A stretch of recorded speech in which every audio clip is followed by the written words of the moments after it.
Joining us now in the studio is Congressman Charles Boustany of Louisiana's 7th District. Congressman, thanks so much for joining us. We appreciate you making time to be with us here for our 90-minute special this evening. Congressman, we understand that you have come across some very interesting research that details the impact of the flooding on Louisiana's agriculture industry. What can you tell us about it? Well, first of all, there was a big question about whether the crop insurance program would apply to this flooding, since typically it's for natural disasters, and there was some question about whether this is a natural disaster since the Corps is opening the Morganza spillway. And my office was instrumental in getting a clarification from the U.S. Department of Agriculture that yes, the crop insurance program does apply, which is good news for our farmers.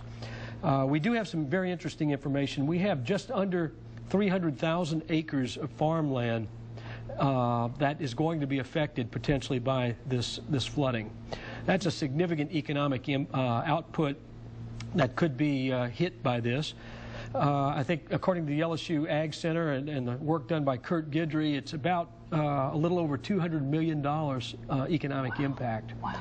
And we have the breakdown by crops and acres, acreage by commodity, which is very interesting information. Most definitely. And I think it's going to be surprising to a lot of people to see the economic impact of each of the individual crops throughout our state, and especially in the impacted areas. Well, right. I mean, here we are right in the middle of crawfish season, and we're just starting to see it really hit, reach its peak, and we're looking at about a $1.9 million impact based on this flooding.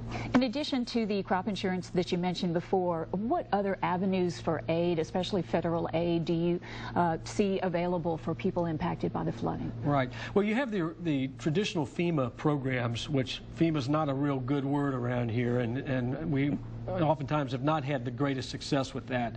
And so I think there will be some discussion in Congress on what additional things might need to be done given the extent of flooding we're going to see here, plus tornadoes that have hit across the southeast part of Louisiana, the United States. Mm-hmm. There have been a number of disasters, and of course you got flooding not just in Louisiana but all the way up the Mississippi River. And so I think when we get back into session we'll see some discussion about is additional assistance going to be needed, and clearly a lot of folks are hurting. Congressman, thanks so much for being with us today.